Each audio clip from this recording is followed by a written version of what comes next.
Welcome to the last and final episode of our entire bootcamp series. It's time to fine-tune the last details and then learn how to export our video.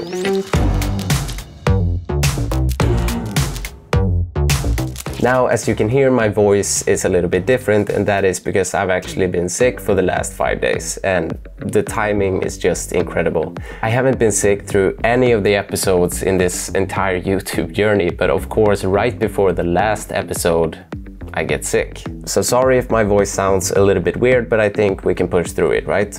So back in Premiere Pro, the first final adjustment we're gonna do is to make sure our whites is white and our blacks is black. And to do that, we're gonna drag an adjustment layer on top of the entire timeline. And we can just rename this to Final Curves. And then we're gonna go into our curve settings and we're gonna go down to Luma versus saturation. So this slider basically decides how much saturation a part should have depending on its brightness. And we want the brightest parts to be white and we want the darkest parts to be black, or basically have no color. So the first thing we can do is to just open up our scopes again, make sure our waveform is selected. Can hide the vector scope. And on this shot, I think we've done a pretty good job with keeping the whites white, but let's look at this one, for example. Here we can see that we've added enough yellow to make the rest of our image good, but this has also compromised the whites in the sky. So to fix this, we basically set a point maybe here, and then we just drag down this slider. And if you take a look at the vector scope, you can see that we actually take away the color from the brightest part. It can be hard to see on the screen, but the scopes doesn't lie. So we'll do the same thing with our darker parts, maybe somewhere around here, and just drag this down. And here you can see again on the vector scope that it's affecting. Okay, let's just go through some shots. Maybe the Hitman shot here. If we look before and after, we can see that both the shadows and the whites have gotten a lot of cleanup. So that's good. Basically what you need to be careful of when doing this is, of course, that you don't put this point too far in and start to take out colors from our highlights. If we look at my face here, we can see that we actually take out the color from my cheek and my hands, and we don't want that. So we basically just want to affect the brightest parts and the darkest parts. So the next adjustment is just on one shot, and this is the Hitman shot in the beginning here. So I'm gonna open up the nested sequence and I'm gonna affect just this one. And as much as we try to fix the white balance, it still has a lot of blues in both the highlights and the shadows. So now what I'm gonna do is to head up to hue versus saturation, and I'm actually just gonna select the blue and I'm gonna decrease the saturation. So maybe set 1 point here and 1 point here. And now we can see that we only affect the blues. We can see that on both the image and the scopes. And I'm not gonna take out everything. I'm just gonna decrease it enough so that I can see the difference. Yeah. So I think I'm happy with that.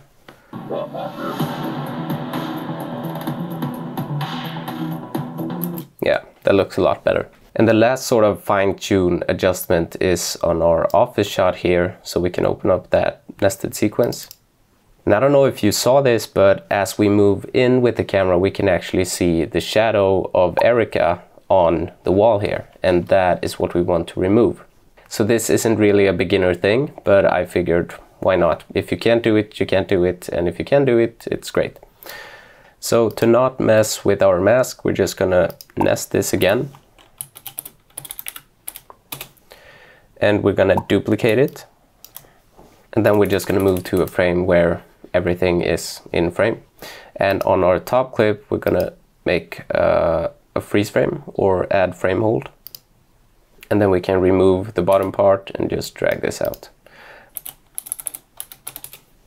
And then we're gonna create a mask. So I'm just gonna hit the square and drag the points out like this. And we don't want it to be exactly on the line, so you can move it in a little bit and then just feather it out quite a bit. Just make sure that we don't see the top of the mask. So I think around 100 is good. And now we're not going to move the actual mask, we're going to move the position of the freeze clip, but we are going to select the mask so we can see it. So set a stopwatch for the position and click the mask again if it disappears. And then just move forward a few frames and make sure that the mask stays approximately in the same position.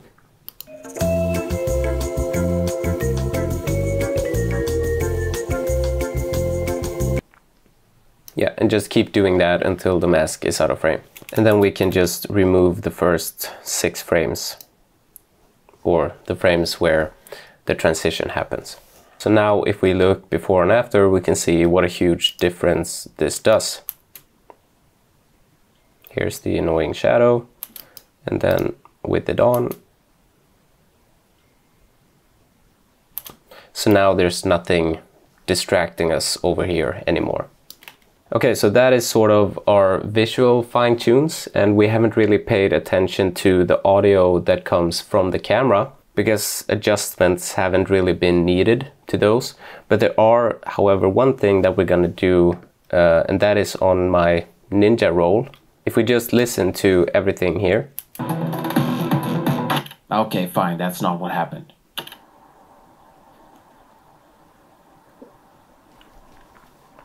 There's not a lot of audio to sort of hear from this shot.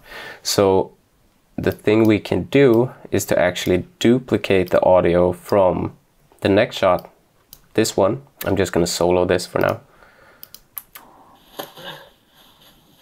So first just unlink this, and you can just duplicate the audio from this one. And now since the leaves make this sort of sound, that could almost go for my wind jacket. So we can just try to find a spot in this audio where we can make it sound as natural as possible coming from the Ninja roll. So if we just listen to it now as it is, that's a bit too much. So we're just gonna pull down the gain maybe another 7. It's not what happened. Maybe a bit earlier.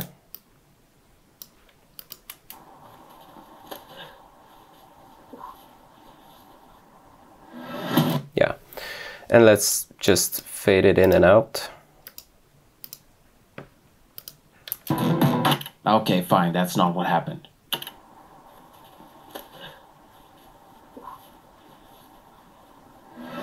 I managed to escape the deadly conversation. Yeah, maybe we can actually trim the first part to just about before I hit the ground. Maybe even wait until the jacket sort of hits the ground. So something like that. And gain it down another 4. Okay, fine, that's not what happened.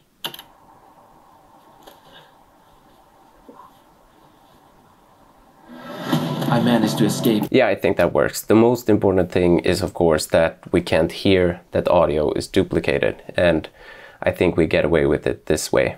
And that is actually it when it comes to our final adjustments or the fine-tuning. And of course, you can go in yourself and just add some final touches if you want to. I might do it myself, but for now, we are going to learn how to export.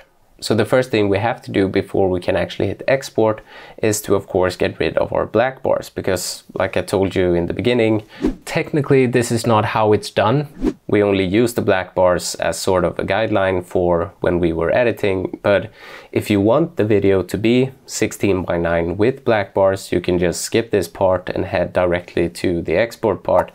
But if you want to do it the right way, the first thing we're gonna do is to just copy everything but the black bars. So select everything and Alt and drag it over.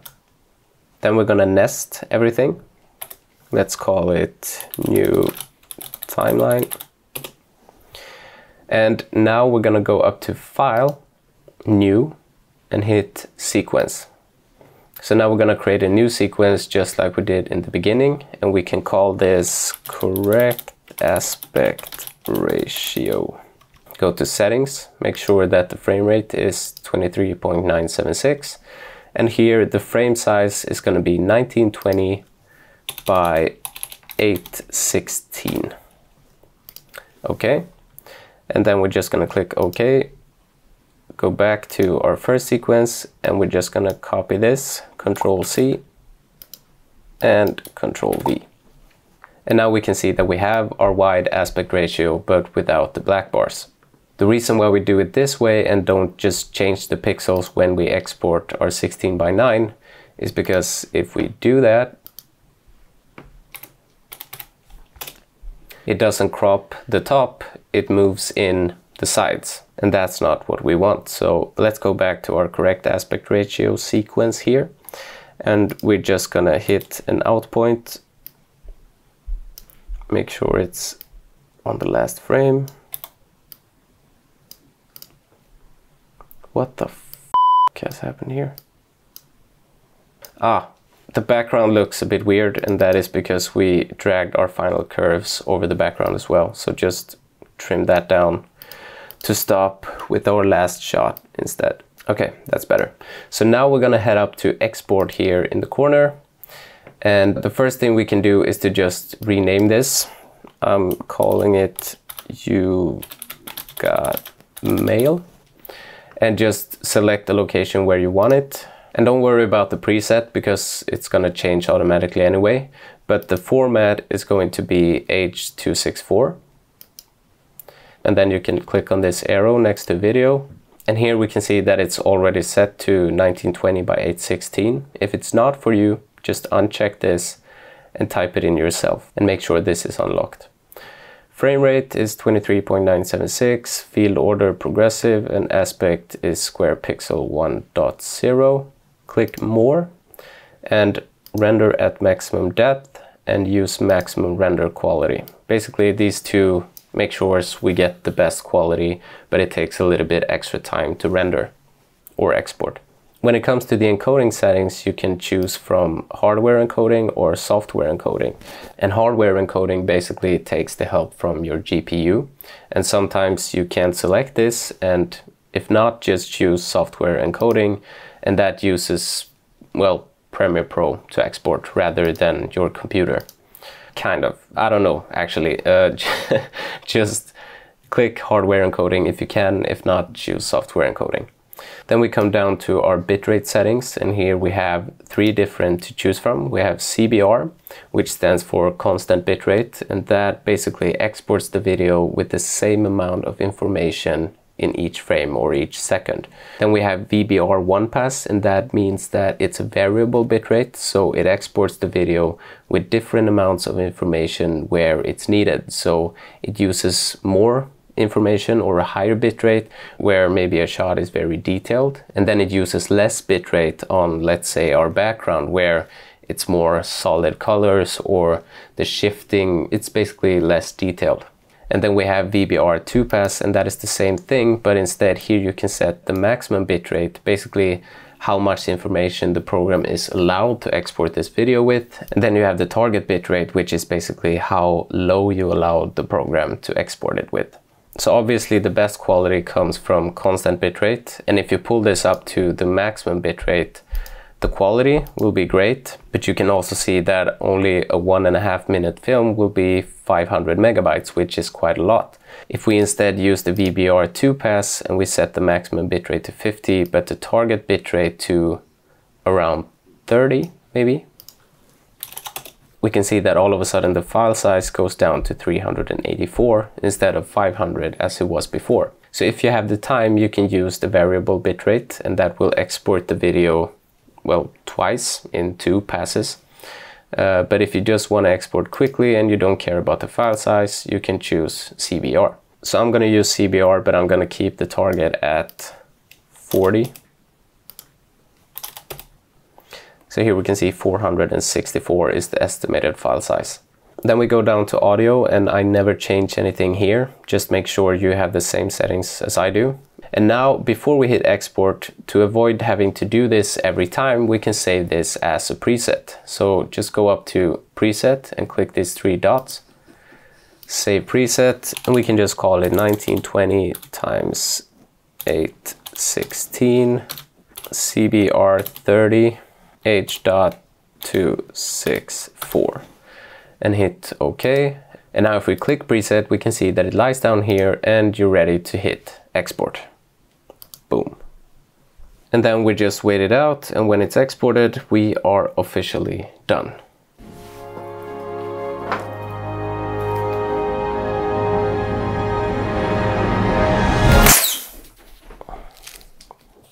Yeah, that was great.